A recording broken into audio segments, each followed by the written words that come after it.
Gas cylinder अभाव जो गत किसी दिन धरी होटेल व्यवसाय रे विशेष प्रभाव पड़ी। अनेक स्थान में देखा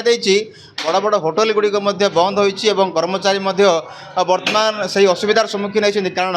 होटेल बंद हेले होटेल मालिक तो असुविधा हे ता सहित जो मैंने से कर्मचारी अच्छा से जीवन जीविका प्रभाव पड़ो। एवं से गंजाम जिला दिगपहंटी अच्छु पुंजिकिया छक अच्छु गोटे होटेल भितर आम अच्छु एवं होटेल सिलिंडर अभाव तार विकल्प चिंता कौन कर संपर्क में पचारि बुझा। बर्तमान आम देखुचु किसी नुआ कि चूल्हा कौन कर गैस सिलिंडर अभाव जो आम कोयला चुली आगर रेडी कर विकल्प कलु आ लोक हारास कहीं कोयला चुली तार विकल्प काठ तो ना जंगल में गैस बहुत रेट 1500-1800 गला सी आम कोयला बाटी रेडी कलु कोयला बाटी रेडी कर लोक रेगुलर चलती होटेल होटेल बंद हमार प्रश्न उठुनी आ कोयला बाटी डिपेंड कोयला बेटर आ सबुठू आ। अच्छा गैस जो अभाव है सिलिंडर कौन केते दिन असुविधा पड़ा? ओ मासे 1 मंथ मासे असुविधा लास्ट को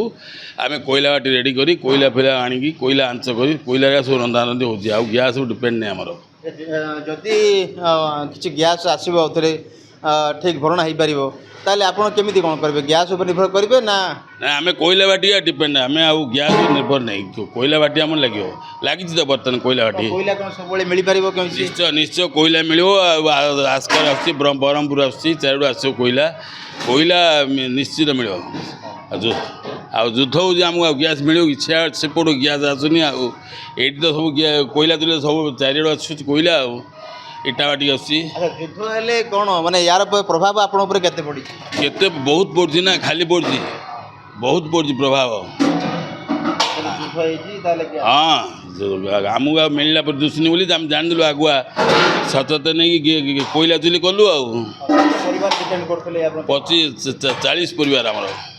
40 परिवार डिपेंड कर चलती होटेल आ प्रतिक्रिया नहीं जा यार एकदम देखु बर्तमान जो रोषे चली से रोषे आम देखु कोयलार जो कम होची आम से संक्रांत में किसी पचारि बुझा जो जे कारीगर अच्छे आज्ञा टे एपटू आसबे। अच्छा कौन कहे बर्तमान गैस तो अभाव है केमी कौन कौन कहले? आम होटेल रे तो प्राय 30 लोक काम करुँच से गैस आगर कहले कि आउ गैसर पूरा अभाव है आ दुकान आस्ते आस्ते बंद हो कौन करी कहले मुझे कहली कि बंद हवा कारण नहीं आम कोयला भाटी करवा जेहेतु भुवनेश्वर में काम करी कोयला भाटी जानी कोयलार कौन मुझे कहली कोयला भाटी पकड़ा कोयला भाटी पकईकि कोयला उपर आम डिपेंड करुँ आउ गैस को सेमती किसी आम दरकार नहीं आम कोयलार होटेल चलो किसी असुविधा नहीं। हाँ गैस टू कोयलार अधिका शीघ्र काम हो पार सब किसी असुविधा हेनी गैस को डिपेंड कले आम 30 परिवार ये आम बंचुचु आ मालिकर जेहेतु आम टिफिन मिल्स मिठा सब होची आउ गैस न मिले बंद हो प्राय 15-20 स्टाफ रही छोटी हेल्ले से बचे केमी से आम डिसाइड कलु आम कोयला भाटी तैयारी करूँ कोयला भाटी तैयारी करी कष्ट हो गरम हो कोयला भाटी आम चलू।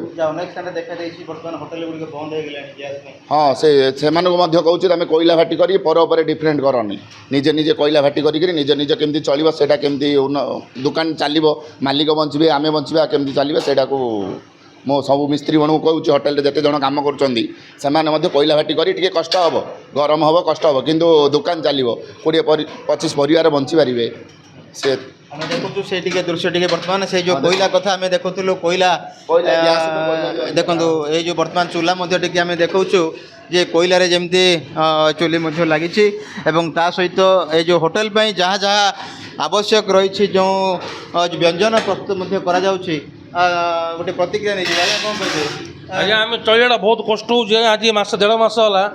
चल पार्ल दुकान बंद थिला किंतु आम चलू किमी बड़ अवस्था का चलू किंतु 10 दिन है कोयला जाल आरंभ करूँ। निश्चित रूपे आप शुणुले ये थी प्रतिक्रिया जेहेतु कर्मचारी मालिक ठाक आरंभ कर कर्मचारी जाए समस्त से गोटे चिंता जे गैसर विकल्प कौन तेणु गैस नथिले कौन होटेल चलबनी ताकू आखि आगे रखी ये जो पुंजिकिया छकर जो पाड़ी होटेल रही से पाड़ी होटेल रे बर्तमान कोयला उपर डिपेंड कर कोयला गैस रे जो कोयला को नहीं से प्रतिदिन व्यंजन प्रस्तुत कर निश्चित रूपे मालिक सहित जो कर्मचारी माने या निर्भर कर गैस संकट जो लगी रही ସେମାନଙ୍କର ନିଶ୍ଚିତ ରୂପେ ଫାଇଦା ହୋଇଛି। ଗଞ୍ଜାମ ଜିଲ୍ଲା ଦିଗପହଣ୍ଡ ରବୀନ୍ଦ୍ର ଡାକୁଆ,